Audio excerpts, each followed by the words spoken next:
Welcome to the Lair Secrets podcast. My name's Ken Newquist, and today we are unboxing the Deck of Many Things, which is filled with wonders and terrors and all kinds of interesting and exciting stuff to enhance your campaign. Sure, we're going to go with enhance. You know, the Deck of Many Things has broken many a campaign. I think it did some catastrophic things to a first edition campaign I had. I remember it being an issue for the Black Razors. They acquired any number of enemies and powerful artifacts as part of it. I don't think I quite realized myself just how dangerous a Deck of Many Things could be. But I still wanted this. Now, I got it for Christmas from my mom. So, hey, thanks, Mom. She's been getting me geeky stuff ever since I was a little kid. Heck, my mom is the one who got me into D&D in the first place. So, again, thanks, Mom.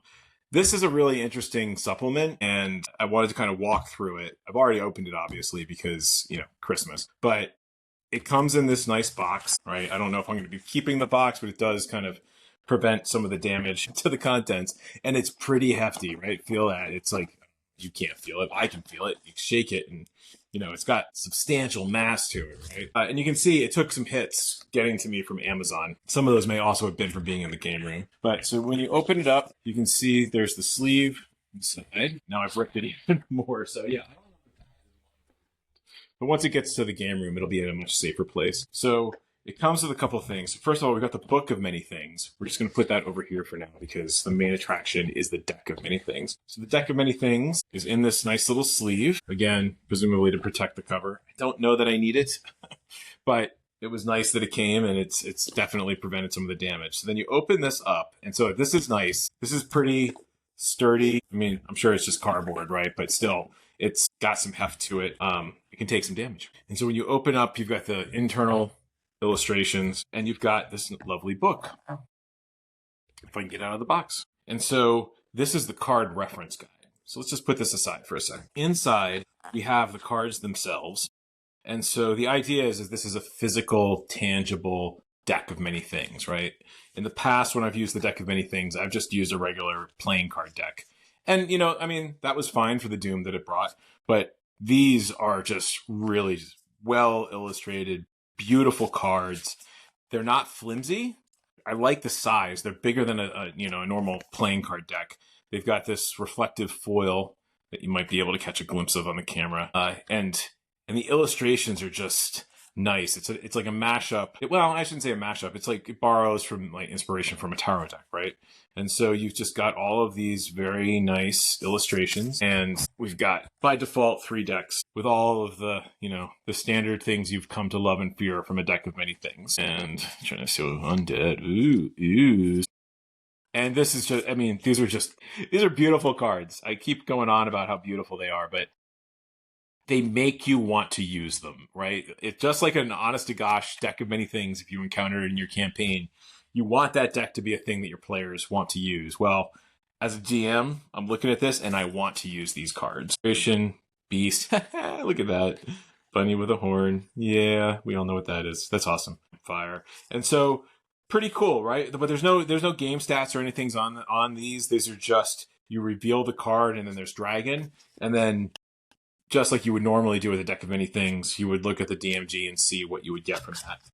So if we pause for a sec, put this off to the side, we can come back to the Deck of Many Things card reference guide. So this basically is explaining the different kinds of cards, and it's really cool, honestly. So one of the things that they're doing here is, Deck of Many Things is legendary as a campaign wrecker.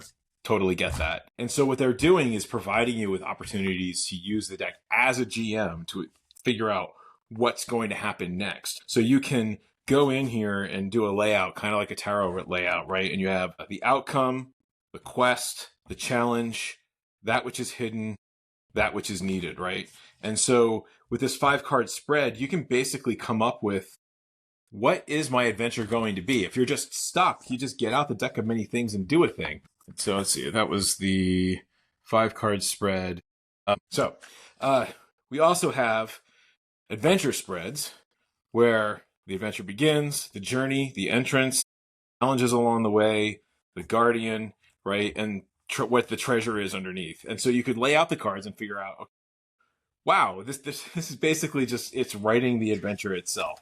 So that's a pretty cool example. Then it gives you different ways to put the decks together. So you could have a locations deck, you could have a story deck, you could have a features deck, like characteristics of a thing, talks about how to do a dungeon spread. And so what I love about this is really that you've got this opportunity to use these cards in your campaign without ever unleashing the actual magical deck, right? Like you can just sit there, lay out cards and see what's going to happen. And I think for solo players, this is even cooler because you could just use this with all this stuff with any freaking game. And so I'm looking at this and I'm thinking about the Forbidden Lands solo jaunt that I'm planning, or actually I'm working on right now. And I'm like, this is great. I can just lay out these cards and the adventure. I will be surprised by the adventure, right? And so this section here talks about what these different cards could mean in the context of those different spreads. So like with the beast, a person, upright meaning person, a person who avoids the comforts of civilization or indulges predatory attitudes, creature or trap, a beast or similar creature, such as fey or monstrosity that is animal-like, alternatively a pit or confined space with trapped animal within. Reversed meaning person, a person who fiercely represses urges they deem bestial. So it's the flip side of it, right?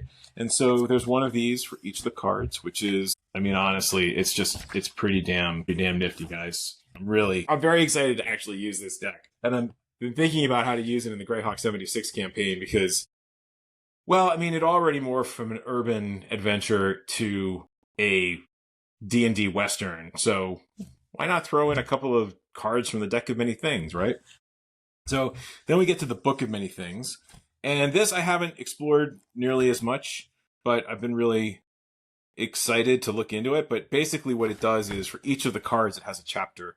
And then it goes through and gives you different options, right? So, you know, if you have the Sage, well, let's see, we'll jump to that page 49. Yeah, it's around here somewhere. So we come to the Sage, talks about, let's see, section contains spells, a feat and spells for characters who combine cards and arcane magic. And so this is all basically like feats and spells and destinies and other things that are associated with the Sage card, which is pretty cool. So there's just all that kind of stuff, like each chapter. And again, I haven't dug into it pretty deeply, but from what I've seen so far, like it's giving you either, oh, okay, you drew this card, so a thing is happening. I'm going to give you stats on how to actually run that. Or it just elaborates on the theme. So I'm looking forward to getting into this more deeply. I have not had the opportunity to sit down and really read through the book, but I'm excited, guys. This is it's a beautiful looking book, and it's just like chock full of ideas.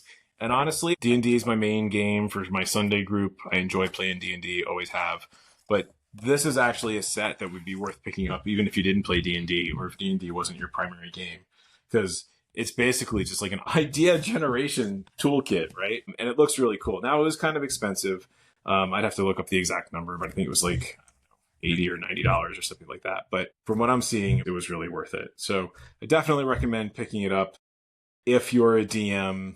And honestly, even if you're a player who just wants to be inspired, if you're a solo gamer, definitely worth checking out because these cards are just really, really nifty. So if you're enjoying videos like this, you can subscribe and like us on YouTube, or you can stop by and check us out at lairofsecrets.com.